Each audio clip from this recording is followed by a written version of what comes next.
Today's episode has been brought to you by OfferingTree. I have a really fun surprise idea, Connected Yoga Teachers, and I would love for you to be a part of this. So if you have some time, maybe right now before you forget, as a way to say thank you to OfferingTree for making this podcast possible, I would love to surprise them. Because as of this month, they have sponsored this podcast for a full year now. So if you want to join me, let's thank them. Let's create a post on social media. You choose where that is. Facebook and Instagram is where I really like to hang out. Tag OfferingTree and also tag me, the Connected Yoga Teacher. When you tag OfferingTree, it's all one word on both Facebook and Instagram. You can search for OfferingTree on those platforms. I will also include the links to OfferingTree on Facebook and Instagram in case you can't find them. But if you go on there and search OfferingTree, and then in your post, tell the OfferingTree team that you're grateful for this podcast and for their support to make it possible. That's a great way to say thank you to a company who's really supporting a podcast that is supporting someone out in the world, in this case, yoga teachers. Also, if you are needing a website or if you need help with booking students in for classes or private sessions, or if you take online payments or you want to host videos online, check out OfferingTree. And we have a special podcast listener discount for you over at offeringtree.com/Shannon. That's SHANNON.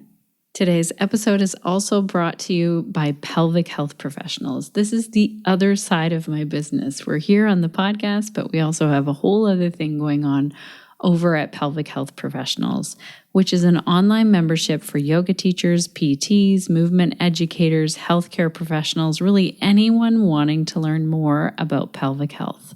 In there, we hire worldwide guest experts to teach us the most up-to-date information, and you get to attend those calls each and every month live or catch the replay and get your questions answered. Visit pelvichealthprofessionals.com to sign up or to check out what guest speakers and topics we've had and what ones are coming up. Hello and welcome to the Connected Yoga Teacher Podcast. I'm your host, Shannon Crow. My pronouns are she, her, and this podcast is being recorded on Anishinaabe, Odawa, and Mississauga land, also called the Bruce Peninsula in Ontario, Canada.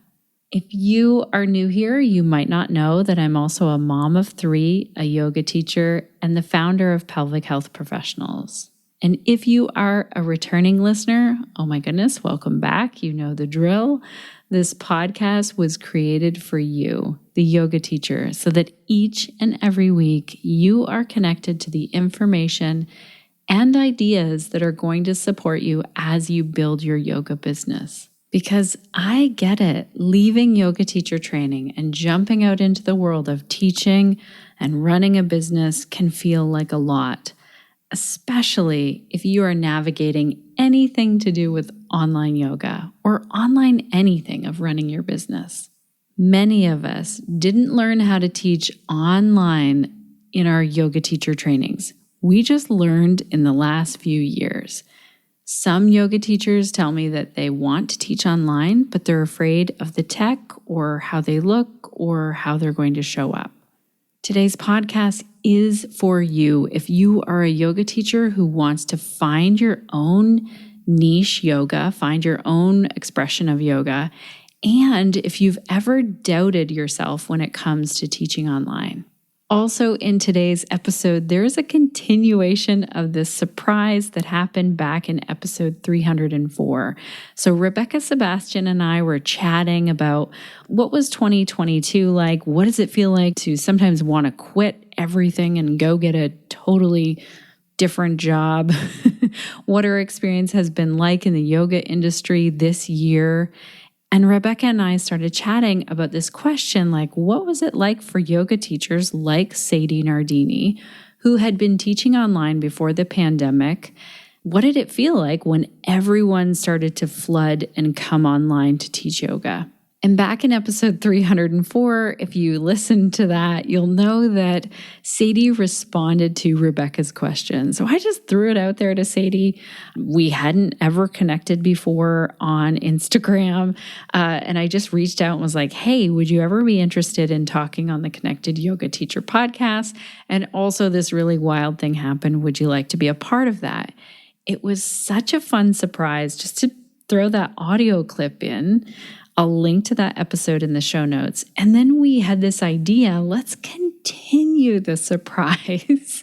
So what happened is I booked the interview with Sadie. We were going to talk more about what has it been like for online yoga teachers, or what do we need to know if we are feeling a resistance to getting online. And we talked about a lot more, and you'll hear that in today's episode.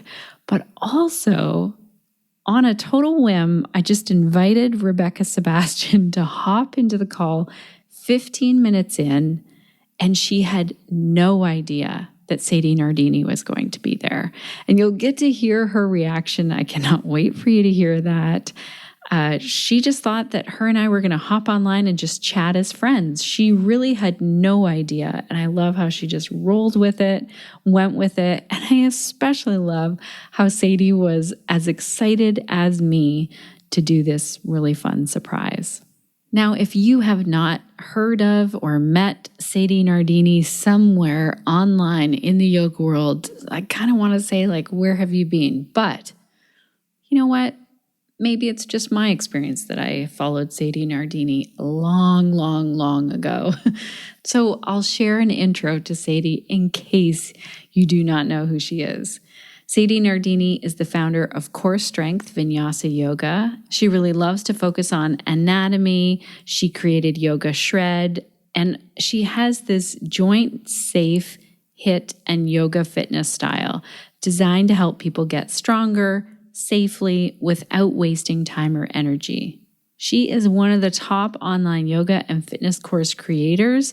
She has a thriving online subscription studio. It's called the Fit and Fierce Club.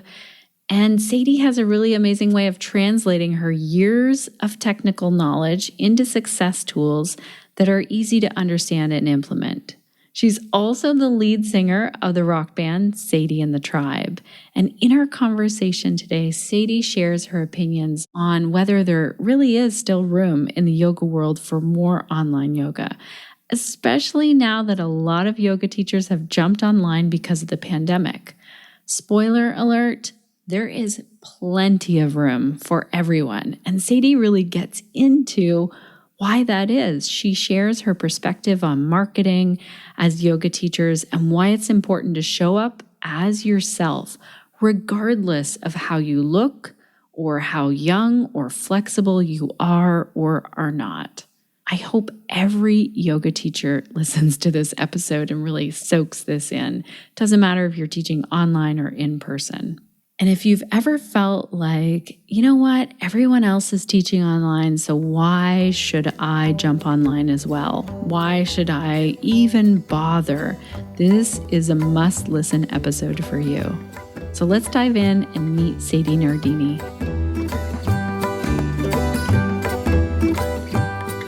Welcome to the Connected Yoga Teacher podcast, Sadie. It's so great to have you here today. Thank you so much. It's a pleasure to be here. I am really excited that we get to surprise my good friend Rebecca soon.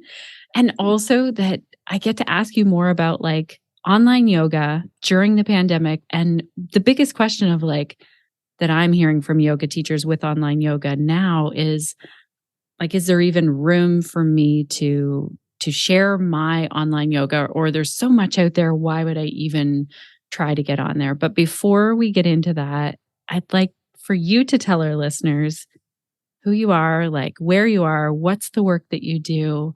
Give us a little intro in case people don't know who you are. Great. Well, hi, everybody. By the way, I'm Sadie Nardini, and I have been teaching yoga for over 25 years. I started because I had a really severe spinal injury in my teens, and doctors said I wouldn't walk again. Definitely wouldn't be running around exercising and teaching yoga all over the world. And they sent me home pretty much. So I had to find something to try to help and rehab my body. And yoga was the only thing that my mom really knew. We had this little book from the 60s called the 28-day yoga program. And so she would put me in positions and help me heal and breathe and everything. So when I got out of that, I was actually stronger than anyone thought I would be. And I just decided to go at it. And I started out as a yoga teacher. Took me 10 years to get to the point where I could even do like a regular yoga practice, but I did it. And then I wanted to share that healing potential with other people. So that's where I started. And then I went on a rampage. Like, I just love teaching it, and I'm creative by nature. So I went on a tear, and I learned a ton of anatomy, and I loved exercising too, like cardio fitness. Made a style of yoga that's anatomy based called Core Strength Vinyasa Yoga. Created a style of fitness and yoga blend with high intensity interval training. That's the yoga shred. And then I needed to chill the F out because I did doing all this work.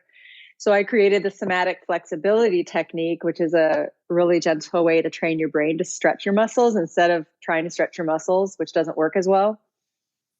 And now I'm online mostly. I do an online subscription studio, the Fit and Fierce Club. So all my classes are there. I do an online courses site for deeper dives and teacher trainings. And I am soon to start Sadie Sequences, which is subscription site for teachers to learn cool sequencing. Then I sleep and I pet my 3 kitties. That's what I do now. Oh my gosh, I love it. I love to hear also the evolution of like, gosh, I was injured, couldn't even move, found yoga, got really into the like fitness side of things. And then that evolved as well. It sounds very familiar to me. Like I found yoga in my early 20s, and my yoga then to now when I'm in my 40s feels very different. Yeah. Mm-hmm. Yeah. Sure does. I remember being in my Brooklyn apartment and wondering why no one was coming to my classes. And all of a sudden I had this epiphany that I was teaching like everyone I'd learned from, everyone that I saw out there that was popular or that I was drawn to because they were magnetic or a good teacher. I would be teaching like them. I'm teaching their style. I'm teaching in their voice. It just, that's what I learned. That's what we do sometimes. And I realized I was being a mimic. And if someone wanted the source material or teacher, they would go to the teacher I was emulating instead of coming to me. So I was really not offering anything from my uniqueness. And I also realized that my home practice was completely radically different than what I was teaching out there in the world. So how could it really ring true when what I needed and wanted for my own body, I wasn't aligning with in my classes? And when I started doing that way back in the day, no one was teaching like playlists that didn't involve Krishna Das and tons of sitar music. No one was playing Prince and Black Sabbath in yoga classes, and just having a great time and moving and having that vibe. And that's how I was practicing at home, moving in and out of yoga poses, doing some fitness stuff, dancing around. And I began teaching like that, and instantly my classes blew up. And I became the fascinating. thing, that you see today. But it was me realizing I wasn't being true to myself and just deciding to do something I wasn't seeing out there. And I think that's where my success came from ultimately.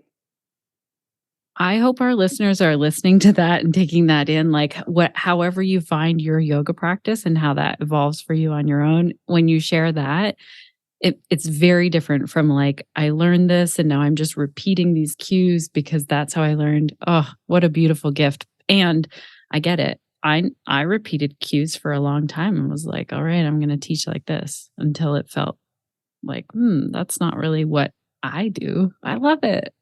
Yeah. And I mean, everybody's got a little tweak on the same old practice. Everyone has something unique to offer. Maybe for you, it would be pelvic floor oriented yoga, let's say, or fitness too. That is a huge draw for people. And that's where you gather your audience. It's like the simple thing that you're interested in, that you do and that you need. If you teach that, you're just going to be a million times more magnetic. Yeah.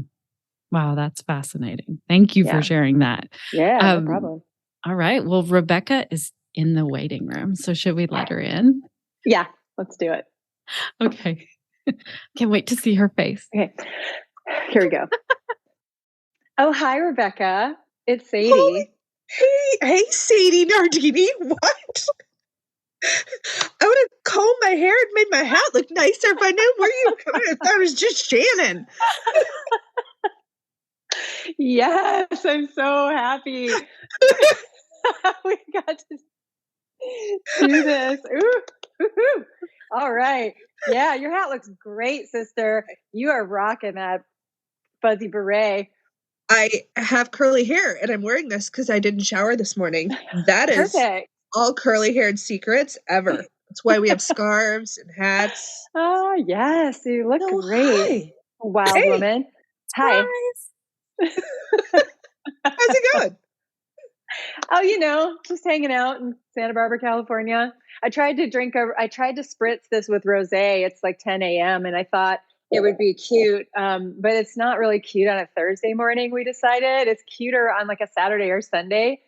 I would have done it, but the wine wasn't that good. So those two together. Fair. But anyway, I'm here with my bubbly water and just wanted to say hi and have a little chat with both of you. I have tea, but I sell tea, so I literally always have tea. Always. I love tea. I just switched from coffee to tea, which I never thought I would do in my life. But I came down with the norovirus last month. Didn't eat much or drink much, and I detoxed from coffee. And when I went back to the idea of coffee, it was pretty uninteresting to me, and I realized I was quite addicted to it. So I just thought I'd try some tea time, and I just haven't gone back. I love my chai in the morning and my cha and all the teas that I have now. It's pretty exciting. Nice. I love my tea as well. Hey, Rebecca, the reason why we're all here. Tell me. I don't know if you have some time to hang out, but Sadie actually, I'll send it to you, answered the question. Remember, you and I were just like flippantly like, how do big online yoga names feel about? And you were like, hey, Sadie Nardini. Yeah, I totally did. Yeah. I So then thought I would answer you. She did. Nice. She sent a great audio, and I was like, it'd be really fun if like I see if Rebecca could come to the interview and surprise you. Yeah. Hey. Surprise. And talk about like a couple of things, like what about when someone feels like there's not room for them now in the online yoga world because there's so much already out there. So do you have some time to hang out? I totally do. And Sadie, you know my business coaches, Jenny and Sandy from Hey Marvelous. Hey Marvelous. Yes. Awesome. So I've been in love trainings them. with you. Yeah. Oh, perfect. Yeah, I love them so much. And thanks for being there with me. That's awesome to hear. They're great. They were solid. I mean, really? That was the first. Yeah, it was very good. I did your social media marketing one. Mm-hmm. And honestly, I wasn't sure what to expect. And it honestly knocked my socks off. Like you did a great job. Thank you. Thank you. Yeah, I just try to bring a twist to it, like because we as creators need to know what makes us unique. It's hard to see that when we're us and everything we do feels really normal. And then other people will be like, no, you have such a thing that you do. You're like, really? Because I feel like, it's okay, And that is what we can clarify, I think, together, looking outside at it, even at ourselves and doing that structure. So I'm glad it worked. Yeah. Cool. So I'm ready to hang. Let's do it. That's amazing. Okay. So Sadie, what would you tell, and Rebecca, you just jump in here with questions because I know you're going to have really good questions as well. So I'll ask a question, then you ask a question. Sadie, because I like structure. Here we go. Yeah, let's do it. Sadie, what do you feel is like if a yoga teacher said to you, there's no room for me to teach online. It's already so full, especially since the pandemic. Why would I even get on YouTube or social media or anywhere teaching online? What would you say to them? Well, I would say that is a common misconception that will work in your favor when you go online because everybody else thinks that too. So, but there are also a lot of people online. There is a growing community And that is a good thing because there are, I think it's 8 billion people in the world now. They just came out with a bigger number. And many of those people do yoga or movement or like to exercise and definitely want to find a practice and teachers that work for them. And your unique take on it, your unique voice is really needed out there. There's still more than enough to go around. People can have more than one teacher as well online. And if you don't go on there, you have 100% chance of failure. And if you do go on there, the percentage is way less. So I think if you're afraid of failing or not making things work, then go on there because that gives you a better shot.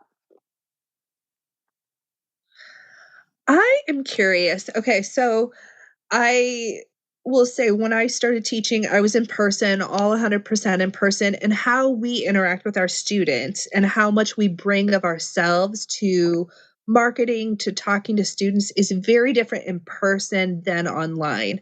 What I have seen in the yoga world in the last like 2, 3 years is a lot of us like leveraging our own selves, like our own sad stories and our own like it's almost like trauma leveraging for marketing. And I don't Yes. see you do that. Like every time I watch you do that, I'm like, see, this is who we need to watch. Somebody who's not doing that. How do you not do that? I hate that. It bugs the living, you know what, out of me. To see people on there who obviously found that talking about their trauma over and over again and their pain points attract people to them. It doesn't feel healing to me. It feels wallowing to me. And there's totally a place for talking about trauma and getting the help that we all need and dealing with that. And it's not with yoga teachers. It's with psychiatrists and psychologists and trained trauma professionals. There are trained yoga trauma professionals like Halakuri out there I'm thinking of who are great, but you'll notice she doesn't leverage her trauma to gain eyeballs and people either. She will lightly talk about things and concepts and training she's doing and workshops she's doing. If you want to learn more about this healing process, I'm offering this. She doesn't go in there and say, today I cried and couldn't handle my life. And I just thinking about this and that. And I'm not going to trigger anybody, but it's just TMI for me. And it is not light. It is not even shadow work. It's just kind of staying stuck in something with people because you know it works for marketing. That feels icky to me. And I can feel it when people do that. And there's some big teachers out there who do that all the time. And you probably know a couple of them that I'm talking about. And it's annoying. It's annoying to see them get big audience numbers. But, I did see one of those same teachers who does that all the time also basically bitch out her audience because they weren't buying anything. Yeah. So I don't know if it really works. It can bring people to you. You'll get a lot of likes. You'll get a lot of comments. But are they really interested in learning from you when you don't seem to have processed and journeyed past in some ways? You're still in your own mud. I want to learn from a professional who has the tools to help me deal with what I have and find a way to move through the world more successfully for me. That's what I'm looking for. So I'm just not looking to dance around in somebody else's drama for a lifetime. I want to progress and evolve myself. And I don't know if I'm even saying this very well, but that's where my mind is at right now around it. So how I avoid doing that is I just add value. I try to do very little, but add value to people's lives. Whether it is, here's something you can use in your yoga practice to just, today I posted something about if you get your foot stuck when you come forward from dog pose to lunge, and you like magnetize to the mat and you have to grab it and stuff. Here's something that can help. You elevate on the blocks and you bend to use physics to your advantage. And then you can get your hips and knee a lot higher. And then maybe you can unhinge your leg. So it helps with all body types. You can lift up and that's the way to get lifted. little things like that. And then I'm not sitting there saying, oh, I'm just so worried about this and that. And today I, couldn't even smile once. I will talk about that stuff sometimes, but I try to say, look, today was kind of a crappy day and here's how I handled it. Maybe you can use this tool too. I don't often see other teachers doing that. They're like in their problems, and then they just leave it there. It's like a photo of them and in their problems. Maybe they'll say, oh, here's a meditation for trauma or something, but they're usually not trained in that. So that bothers me too. I could go on and on. This is what a great question. And I love this answer. And now it's making me wonder, how do you come up with? So I love that you focus on how can I like show up and help? How can I offer something that's valuable here? Do you have a marketing plan where you're like, okay, these are the questions that people had, here's how I'll answer, or do you just kind of creatively throw it together? Both, a little of both. A lot of creatively throwing it together because I like that. I like that method for me. Like a quadruple Sagittarius. I am all about the fire and the moment and creating, but I also need a structure because that can burn it all down, as we well know. I have a small team who helps focus my mind, and one is a web person, one is a content organize, like she organizes the whole month of what really needs to be getting done, and she'll remind me and stuff. And then I have someone who works with the teachers directly that are on my online studio. And the way that I do it every month is we meet in the beginning of the month and we say, right, so what do we have to do for the rest of the month? Things that are coming up, sales we want to do, a new course that's coming out, a new journey at the online studio, which is like 21 classes that we put out every month. What's happening that I definitely need to tell people about? And how are we going to do that? So I'll write ABC newsletter for it. I will know that at some point during this week, I have to talk about this online. And then the rest of it is up to me. So I just get to sit with my moleskin notebook and my glass of probably Sauvignon Blanc or Cabernet Sauvignon. And I will write out a bunch of creative ideas. And then when I'm at home, I film my classes for the online studio. And then I'll jump in and film a bunch of short form stuff too that I came up with. Then I'll write down some of the infographic things that I like to do. Like I just said, how to spot a bad yoga teacher before it's too late, like the predatory ones or the abusive ones, how to do that. That was a big hit on my page. And these just come from me listening within myself and deciding what I'm interested in talking about right now. And I know my audience too, they like empowering things. They like me to be like, don't believe the haters, or like, here's what to do with negative people or drama. So I'm not the one that's going to be talking about drama all day long, because my whole thing is, here's how you like navigate drama so that you can keep moving forward. And they like yoga tips and helpful stuff, and they like me to be funny. Well, I think it's funny. Maybe everyone's just sad watching me, but those are the things I know I like to do too, and that's my brand because that's who I am, on or offline. So I just kind of do that. That's how I just open up my phone and go, right, what do I want to say today? Let's pick a video that I filmed already. Let's make that happen. So, okay, so I really love if we can go in this thread too, because I think how we market ourselves online matters now more than ever. And I have definitely noticed, A, that you're really skillful at it, and B, that you've like shifted a bit over the last year and how you're marketing and who you're talking to, and how you did that was really, really smart, which I think should give a lot of those of us who, I mean, I get you have a name and all those things, but you got to change who you were talking to a little bit. In the last year, I've noticed you really started talking about being fierce as you're aging with women. And that was like that seems to be like a new niche for you. Was it scary to shift? Yeah, it's always scary, I think, always.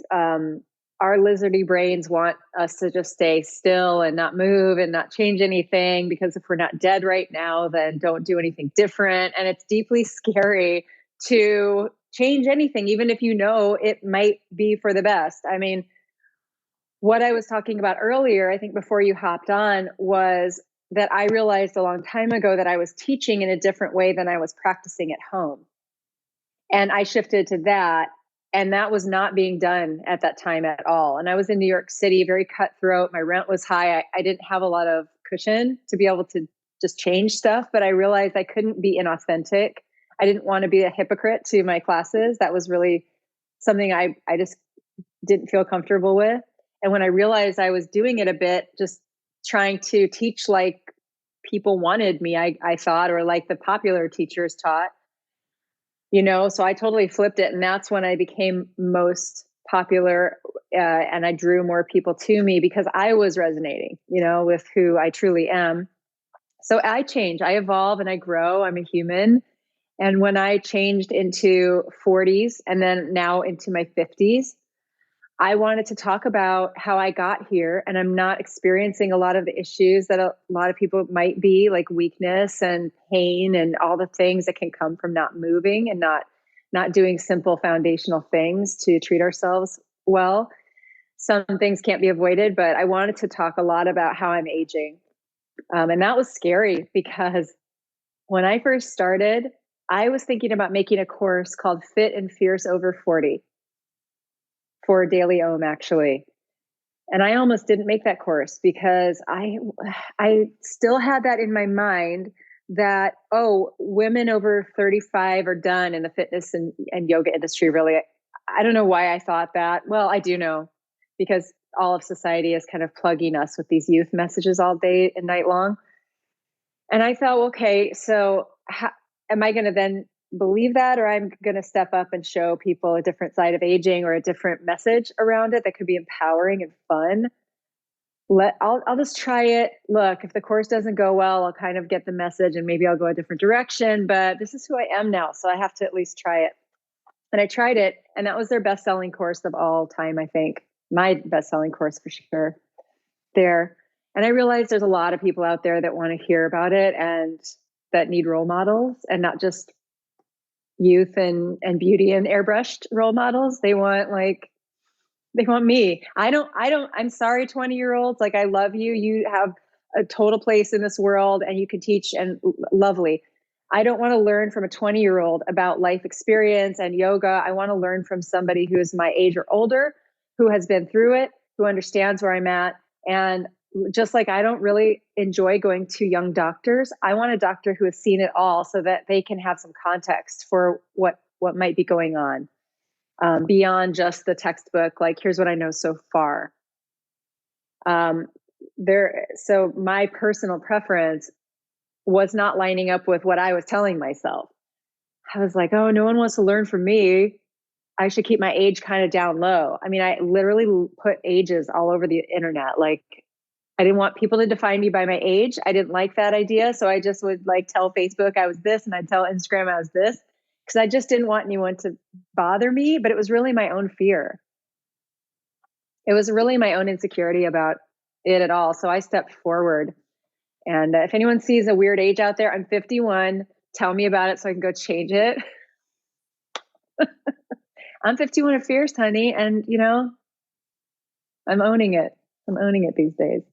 But yeah, I think we need to all talk about who and where we are without diving into this mucky maudlin drama territory. And there's a totally skillful way to do that. Then when you market the stuff that you made around the uniqueness that you are, you just tell people where the cool stuff is that you made. And if they want to go get it, they can. And if they don't, they won't. And that is the easeful way to market these days. I love it.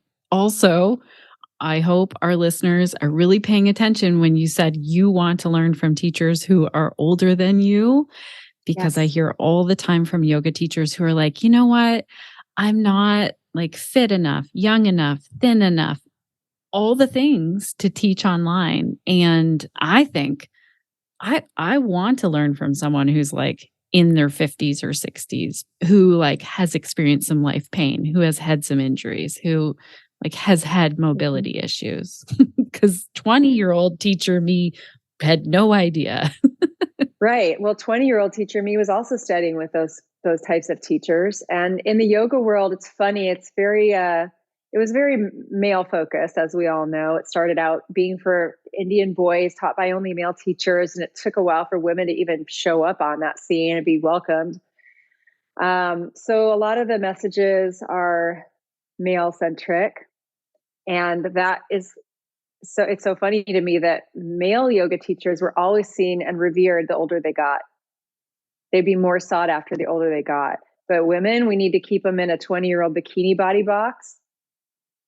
Hell no, we need to step up and be the teachers that we are and be in our power at whatever age, size, ability we are, because we've got wisdom. And wisdom is more important than being able to fit into every pretzel pose there is or do some splits on Instagram, which is just completely not what yoga should even be about. The gymnastics of it or the Gumby nature really started way back then with kids competing for the space that English gymnasts and wrestlers had in India. They were trying to do something competitive to keep the Indian boys in Hindu study and yoga philosophy study so that they would have something physical to do too, instead of running off to the gymnasts and the wrestlers. So now we're trying to emulate that and be all perfect with these poses that aren't even good for our bodies half of the time.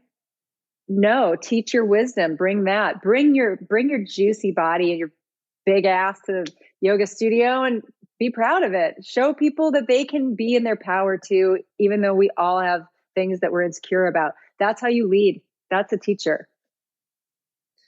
I actually think you're really on the forefront of this because something I'm talking about all the time is like our industry is 85% female led. Like how we age as teachers, we are now up against, I've been teaching 20 years now. I know you, Shannon, have been teaching at least that long. We're up against being this first real generation of women as we're aging into what happens next in our careers and how we show up and what we look like.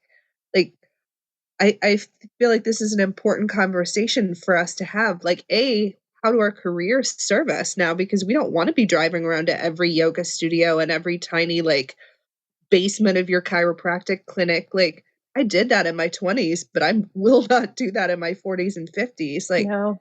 it's important to talk about this. It is, and we're taking a huge group of people with us, and we're aging together. So our audience is also aging, and our audience is not just going to go be with bikini yoga girl. They're not even going to be capable of doing that. As we get older, we just can't keep beating our bodies to death doing these high, long, hard yoga, intense, advanced. I put that in air quotes because child's pose can be advanced if you're fully present and paying attention to your breath, but let's say physically advanced, stretchy postures. That is not where the whole huge audience that is now in their 40s and over is going. They're not going back there. So we've got to know that and become the leaders for this group. And that means that we have to step up and show that we can't do every pose and we won't do every pose. And we are online making courses for this generation. I think it's really crucial that we do it. And that is a very small bank of teachers right now. So those of us who are over 40, it's a great idea to get online now, because in 5 years, you'll be way farther ahead than if you didn't get on. You'll be 5 years from now not online still, or 5 years from now still not having made a course. So why not start now? See where you are in 5 years. If you don't like it, then you can do something else. But we shouldn't hesitate because of our, I don't even know what to call them. They're not flaws. Because of our humanity, we should not be holding back to wait until what? Until our bodies look smaller, until it's ridiculous. People want to hear your reality. It's exciting, it's interesting, and it makes them feel like they can, what do you call it? Like they can really connect with you on that level, but that you have wisdom and you have knowledge about the poses, about anatomy, maybe about areas of life that you have gained that you're sharing with them. They need to feel like they're part of a community that sees them. And that's why we lightly share things like, I had a really severe spinal injury and I cannot turn upside down. So you're not going to see me doing handstands anymore, headstands, all that stuff, but I can teach you how to do it. I practiced it for many years, wasn't supposed to. I know how to do it, but here's why I don't do it. It's freeing. And if you don't freaking want to do it in my class, put your legs up the wall and your hips on a block. That's a stellar inversion that's probably not going to hurt you, you know? This is where wisdom really comes in handy rather than, oh, we're going to do handstands today, guys. Just put your hands down and kick. Keep doing it. Here, let me grab your hips and lift you up. Because I learned it in teacher training. I mean, we all have to start somewhere, but I'm now fully talking to those of us who think we're aging out of this practice and this teaching. Not the case. So true. Connected yoga teachers, I am popping in here for a moment to tell you about OfferingTree. In case you have not heard about this amazing all-in-one software for yoga teachers, I use OfferingTree because it allows me to have less time doing all of the tech side of things.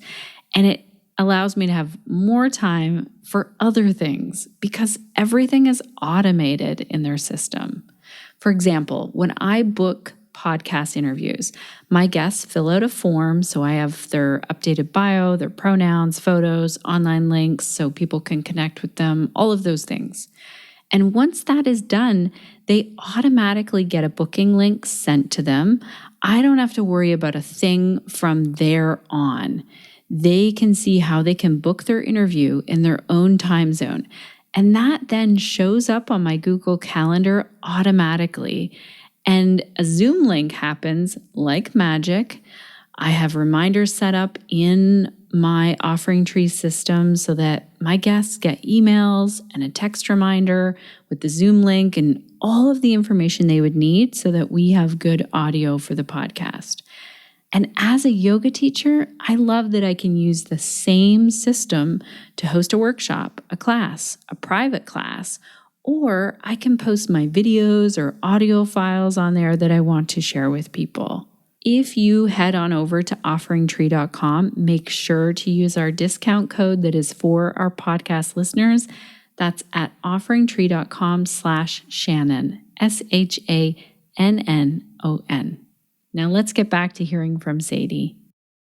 I am wondering, do you have some ideas on how to own that a little bit more as yoga teachers? Or how can we see those gifts? Because I feel like others around us can see them better. Yeah. Like when I talk to teachers and they say, oh, I'm not sure if I should teach online. I'm just like, oh my gosh, I've loved connecting online with this person. Right. I want to see them show up and teach. I can see how much of a gift they'll be. Mm-hmm. How can we help others to see that? Well, I think it's asking those people to give you feedback about yourself. Like positive mirroring is really helpful for people like us who have done a thing for a while. Ask your students why they study with you. Ask your peers what they see in you professionally that might be unique or what they feel. Because even you saying, oh, you've changed your messaging, I see that you're speaking more now to people over 40 or whatever aging.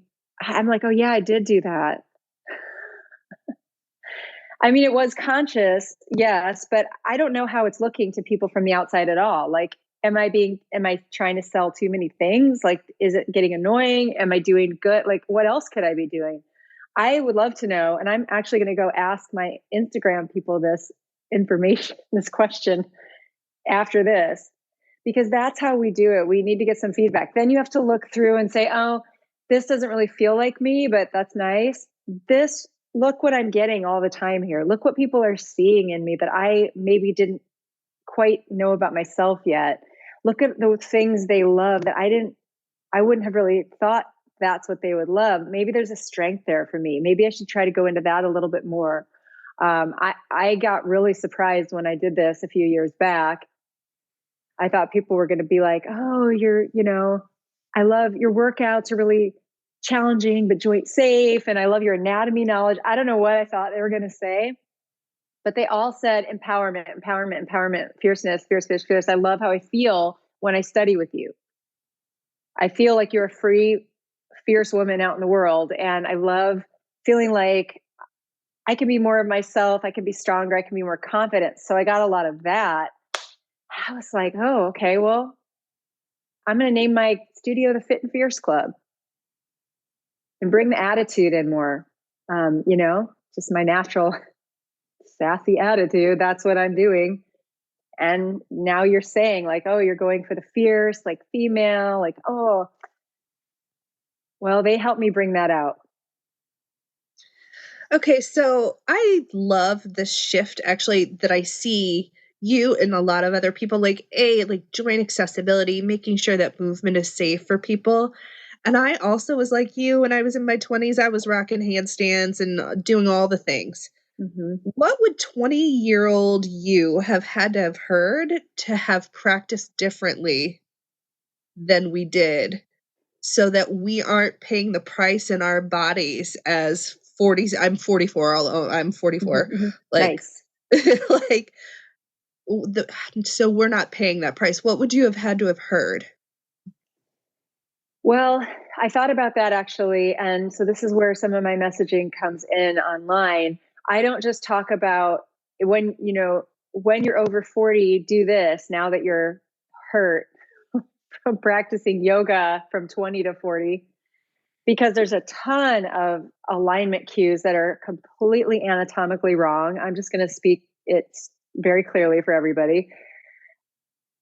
Power yoga that we see today that came from Iyengar, Patabi Joyce, and with Ashtanga, and then Bikram, who's kind of on the sidelines watching all these guys back in the day. They were all in the same group taught by Krishnamacharya, who did a vinyasa style breath oriented movement that was meant to only be for kids. And so when Patabi Joyce took Ashtanga yoga to the West and it became our power yoga that we now base a lot of these kind of fitness forward classes on, not just Ashtanga, but also then power yoga, vinyasa power, flow, that sort of stuff.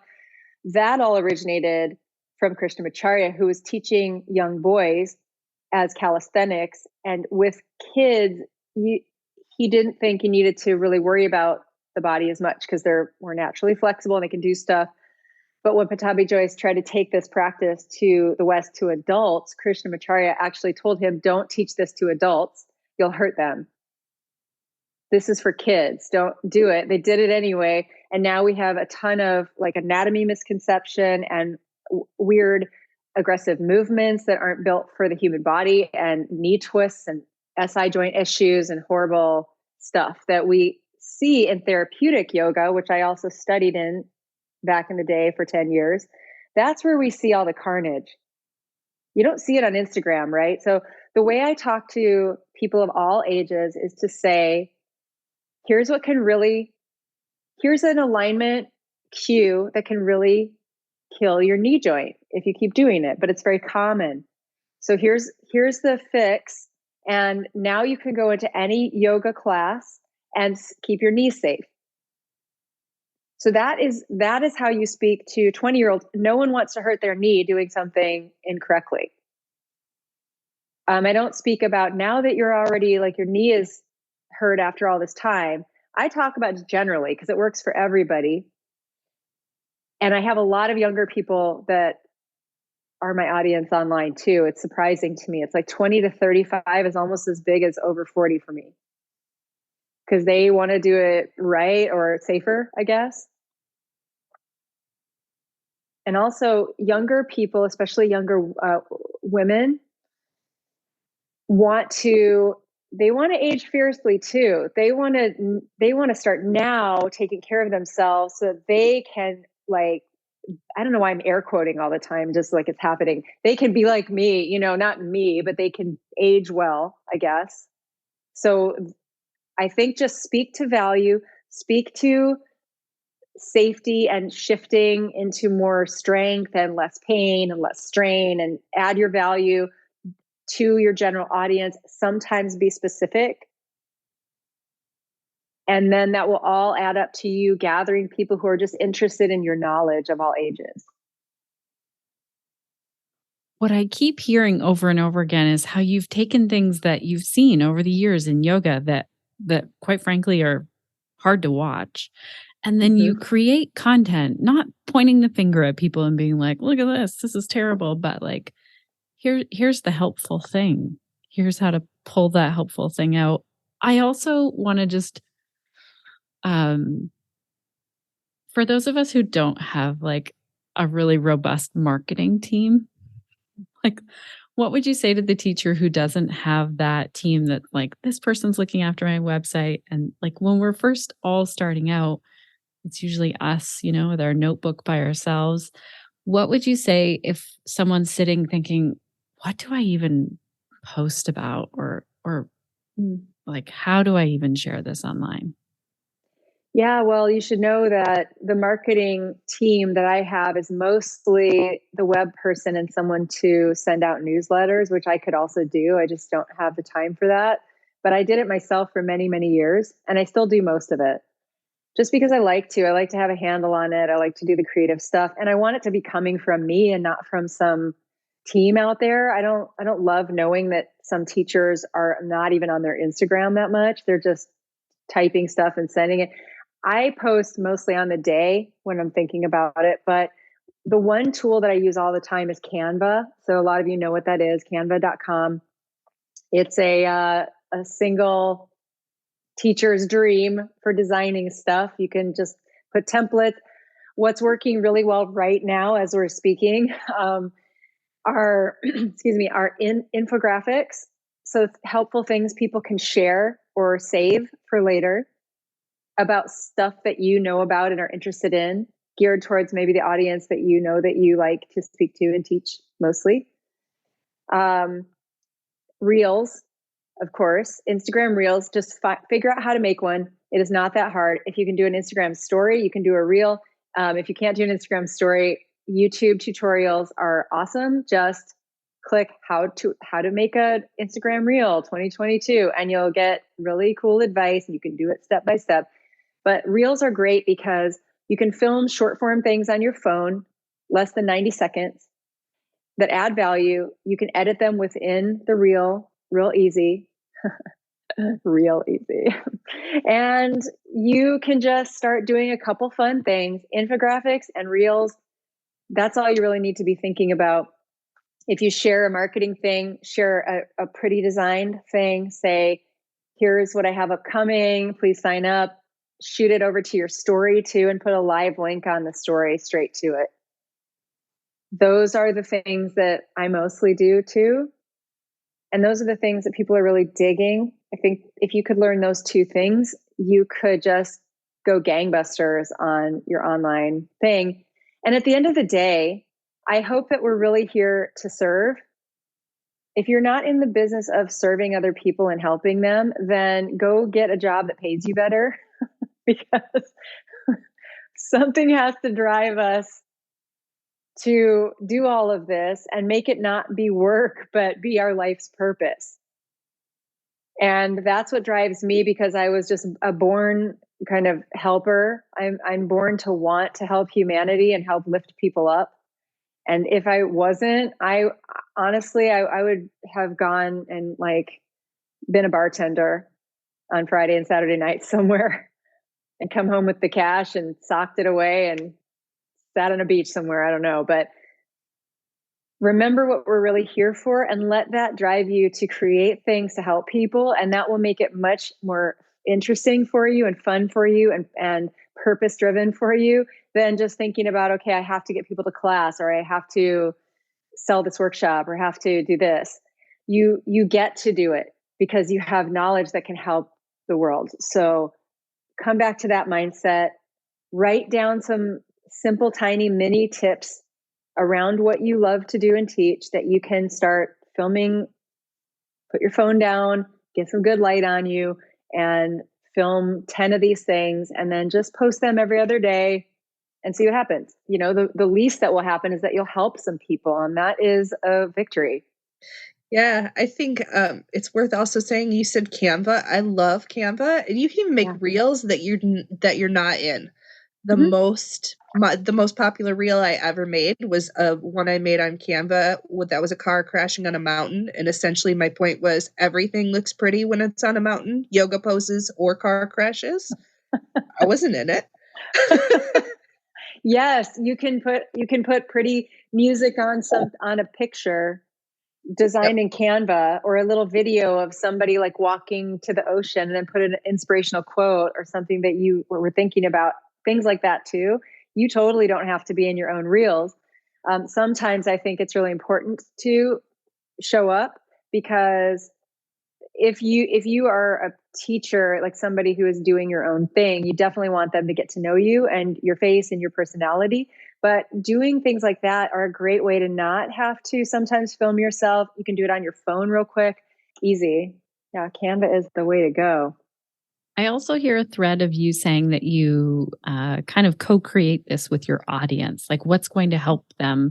So, are there some tips that you have for doing that communication? We all probably know what it feels like to like post a question box in Instagram and have no one respond to you that day. Right. Yeah, I post things that I'm interested in because it's coming from me. And then I will get comments. I'll see what is popular with people. I'll see what they respond to the most, and I just kind of get the point. They like this, they want more like this. And since it came from me and my creativity, I'm happy to give them more of it, because I'm not overly responding to what I think people will want outside. I am internally creating from my core and my truth and what I'm interested in teaching and offering, and then the right audience finds me for that. And then I see within that what they're kind of more interested in that day or what they're less. And I will take comments. I respond to almost every comment that I get, even if I just heart it, because they're not really saying anything to me. They're just like heart, a heart back. But I write back to anyone that I can. And I see them and I see what they're asking for and I see what they like. And I just got a request yesterday to do some sciatica something. So I'll do that. But I think generating content from your passionate inner core is really important, because it's just shinier energetically or something. It feels like people find you more when you are doing that, instead of just only, what you weren't saying, but just only trying to do things you think are wanted out there. Just be who you are fully, and try to stay in kind of a niche. Like, you want to do 1 to 3 or 4 things, and that's pretty much your wheelhouse. You can shift it over time, but kind of stay contained so that people can see who you are and what you're really mostly offering when they get to your page. Otherwise, it'll look like a garage sale, which I feel like my Instagram page is starting to look a little garage saley. So I'm just asking myself the question the last few days: how can you simplify and offer more of a thing? And I haven't answered that question yet, because I like those pages that have like one look, pretty much, with a couple of things interspersed here and there. Can I even do that? I'm really creative. I think I can, but I'm just sinking into that. Is there anything else that you do to foster your creativity? Because I agree, marketing is really creative. I also think teaching yoga is really creative as a job. Like, it allows us to create and think of new ideas in lots of different ways. What do you do to foster your own creativity? The most important thing that I or anybody can do to spark creativity is to spend consistent time alone with yourself, listening, with a notebook and a pen and whatever beverage of choice, that you're into. And I know it's hard for a lot of people. I will call it an excuse. The excuse comes up right away. Well, I'm this, that, and the other thing. I have all these balls up in the air. I'm a parent. I have kids. I can't do it. I have work. That is BS. That is you trying to keep yourself from your creative process, because again, your lizardy brain thinks that if you do that, you're going to find some cool stuff. You'll expand your audience. You'll get out there more. And it's like, no, if you do that, you're going to be eaten by a velociraptor. There's no way that you should move from this safe space that you're now all like chaotically cozy in a weird way because you just surrounded yourself with so much stuff that you can't possibly grow your own career, your own happiness, your own growth, your own success. Now, not everyone listening is in that position, but if you are telling me that you cannot take 30 minutes even once a week to sit with yourself, I do not believe that. That's coming from somewhere else. And so even when I was world traveling, like I would be on a plane every 3 days, I had no time at all. I would find it. I would do it on the plane. I would do it at the airport. I would sit with a notebook and say, right, what are 10 things that I'm going to create for my social media audience? When will I do it? And what are these tips? And I'd go, I don't know. I have no ideas. I can't think of one thing. And I'd ask again. Okay, you do. Go deeper. What are some things? What are you trying to maybe promote? Let's start there. Then break that into some bite-sized useful things that you could offer around that topic. Okay. Oh, okay. So maybe I could do that. You just, if you don't think you have any creative ideas, you don't sit with yourself enough and you don't sit for long enough to hear it. Or you're not listening deeply enough. And I'm sorry to say that so straight, but that's the truth. We got to get more used to our inner conversation so that we can hear that over the chaos and the loud noise of everyone else and every thought that's happening and get to that core. And if you do it more, just like yoga practice, you get stronger in it. You get more open and easy in and on the mat. That's what you have to do. I sit with myself every day for some period of time, even if it is for whatever, because luckily I drink a glass of wine almost every day too. So I know some of you don't think that's healthy, but it keeps me sane. So I love it. And I'm doing it. But while I do it, I create, I listen. And I am very quick in now because that's my place. And I will go have a glass of wine, have some water too, to balance and retox my detox or whatever, and detox my retox, and I will create. Oh my gosh, Sadie, I love this so much. I love also that you're just like, you know what? You just keep your views about my whatever is going in my body to yourself. Yeah. Thank you for that.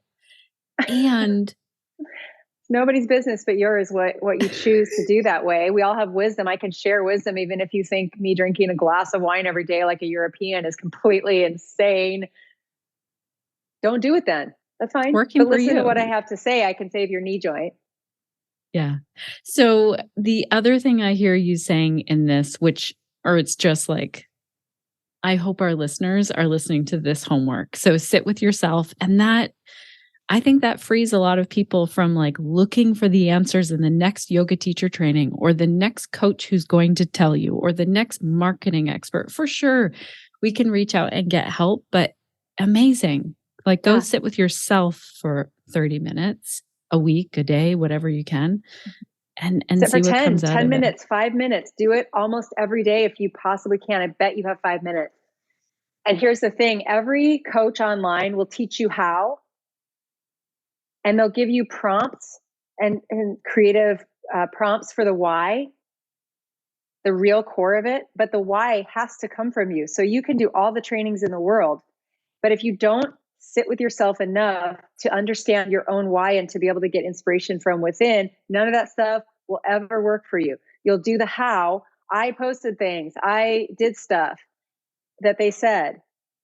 I sat and got creative and I came up with some answers from within me, but I never really did it consistently enough. So people who say things don't work either are not coming from their core space around it, or they're not doing it consistently enough through action. They're not posting 5 times a week. They're not answering their students. They're not doing it for 6 months. They're doing it a few times and then going, oh, no one wants to read that. So, get in there and then get out there and see what happens. It's my favorite hashtag of all time that I created with my partner. See, SWH, baby, see what happens. Try it. Then decide if you failed or succeeded, but try it for a while deeply, really commit to it first. So good. Rebecca, do you have any last questions before we close this out? No, because I really want to end on that like creativity nugget. So good and so true. Well, I'm very happy to have helped. You sparked my creativity and made me see some things that I want to start doing a bit differently too, to make everything more clear and more effective for me. So I just really thank you as well. Because when we get together, we rise together. So true. Don't forget your community, even if you're online a lot like me.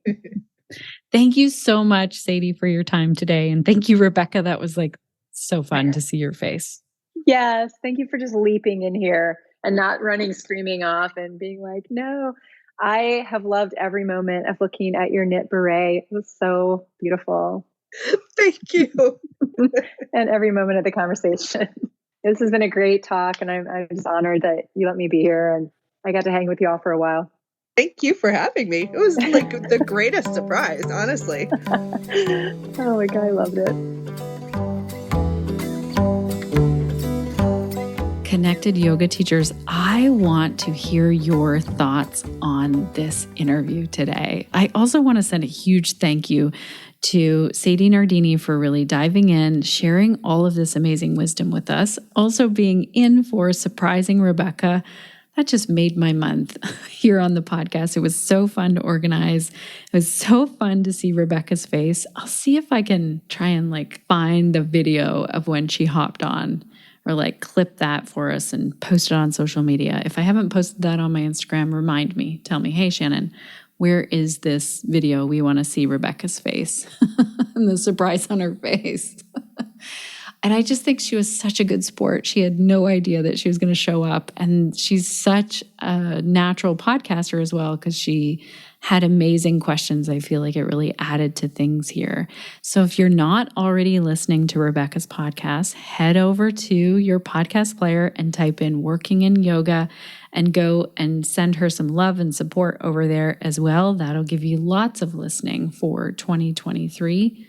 And what were your key takeaways in this episode? What was something where you heard this episode and you thought, you know what, I'm going to do that in my yoga business? Maybe it was I'm going to put myself out there and get online. I feel like it was such a good pep talk from Sadie around, you know what, it doesn't matter if you feel like you're not ready to be seen online for all of the small reasons, like all of the maybe made up reasons that we have going on in our brain. And I also appreciate that Sadie shared her own struggles with aging and showing up and sharing yoga as her body changes through the years. I think it's such an amazing conversation. I'm so, so grateful for this. It really made me think about how I can show up some more this year online, whether that's on social media or in videos or wherever. I'm really comfortable sharing audio, but I could get more comfortable sharing video. So if you feel the same way and you felt motivated by this episode, share it on social media, tag us, The Connected Yoga Teacher, share in our Facebook group if you want to. That if you head on over to Facebook and you search The Connected Yoga Teacher Facebook group, you'll find where there is a really super supportive group of other yoga teachers who have questions and challenges and who are sharing helpful tips along the way. And if you're on the go, don't worry, we take the notes for you. That's over at theconnectedyogateacher.com/306 for today's episode. And if you want to hang out together in real time, there's a very exciting call coming up. It's happening Friday, January the 13th. So it's Friday the 13th. At 11 a.m. Eastern Standard Time. Now, if it is past this date in 2023, not to worry, there's a replay.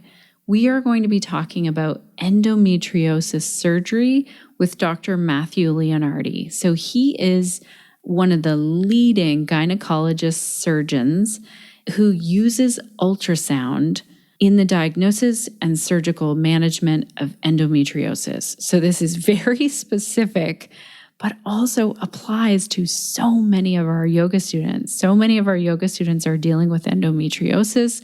Some of them know, many of them don't have a diagnosis yet.